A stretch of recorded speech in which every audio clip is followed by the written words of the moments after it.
Hi everyone, today we are going to be working on our canopic jars that are an Egyptian art form. We're going to make like a little one, obviously not a real canopic jar, but we are going to make a little small mock-up one.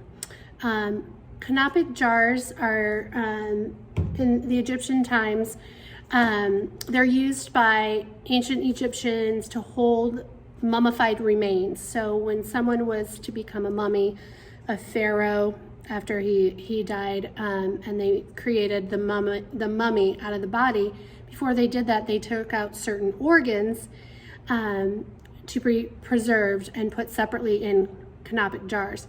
And there were 4 different canopic jars for different body parts.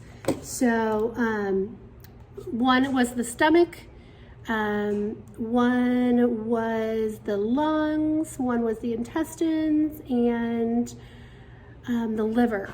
So they would take those organs out because they believed in the afterlife that the person might need them.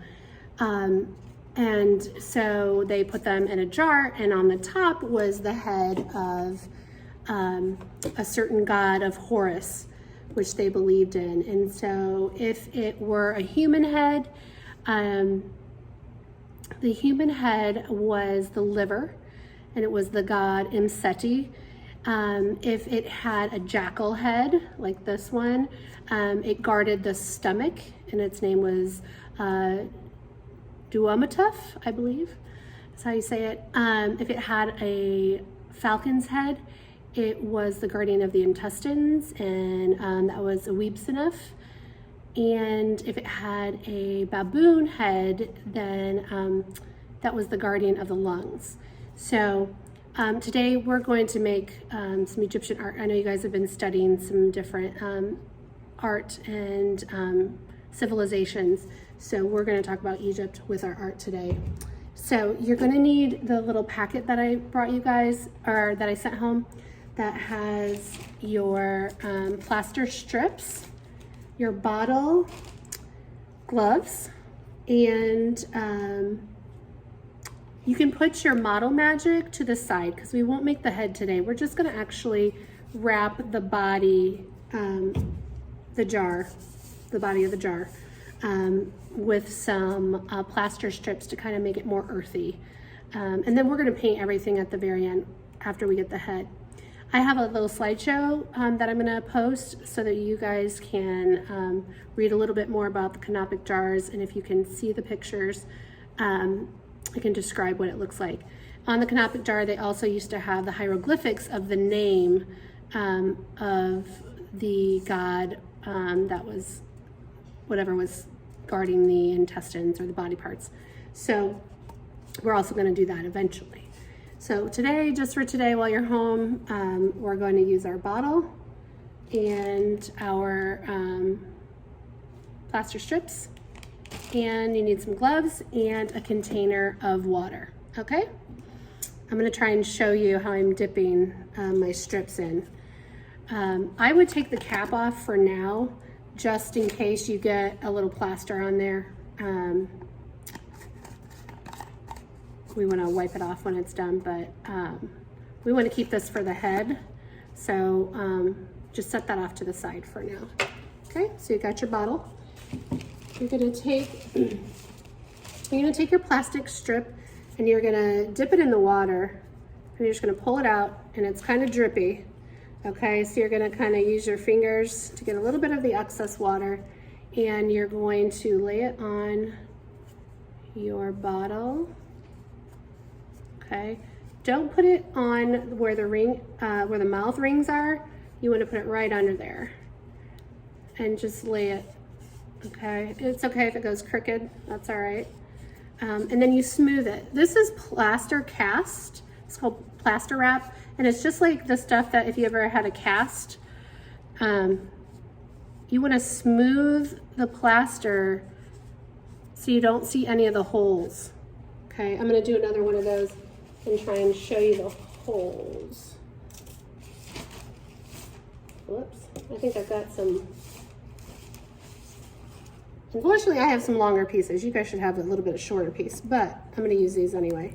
But I'm gonna lay it on my bottle. Okay, and I'm gonna wrap it. You guys can, your families might be able to see the plaster holes. So as you lay it down, you're gonna smooth it down to it, okay? And keep smoothing that plaster in. Okay, so it should be smooth after you put it on there, and it can overlap, no problem. Okay, we're gonna do the entire bottle with these strips. I'm gonna put one up here where I missed a spot. And you're just smoothing, smoothing, smoothing. So if you don't like the feel of kind of a muddy texture, then you're gonna wanna make sure you have your gloves on, okay? So we're just gonna make one layer all the way around.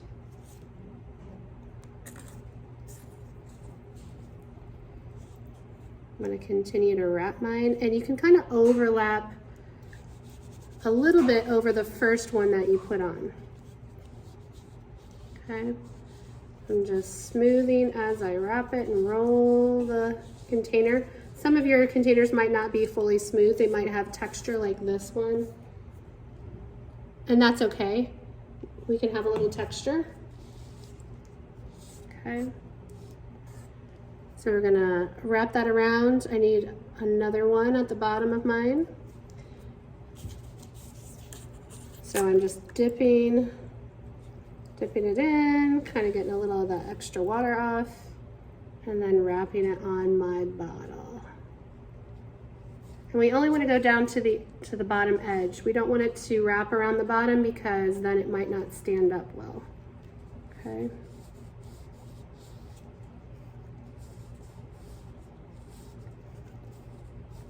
So I'm smoothing and rolling that piece around as I go. Okay, I've got messy plaster hands, and that's okay. You can wipe off any of the extra plaster. Just smoothing it all around.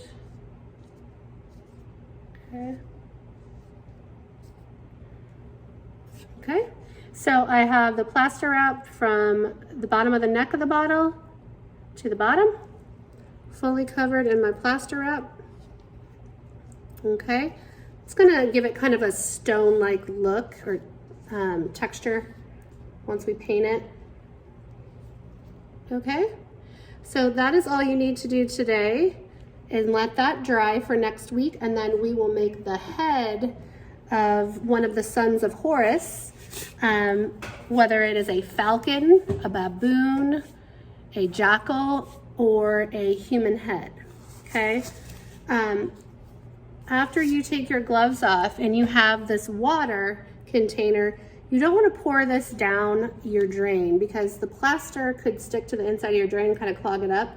So if there's any plaster in the bottom of this container, what I would do is just run outside and go dump it in the grass, or ask a parent where they would like you to put it, but I wouldn't put it down your drain. I always use a different bucket, and I pour these into a bucket and then I throw them in the grass outside somewhere. You might want to have an art shirt on too, because I got some drippity drops on my apron here. So you might want to put your apron on, which if you're at the end of the video, you may not have already done that. So I will write that in the instructions. Everyone have a great rest of the day. Thank you for making your Canopic jar base, the body of it. So you wrapped this bottom part. Next week we will use your model magic to mold a head of whichever god you would like for the Canopic jar. Okay, have a good one. Bye.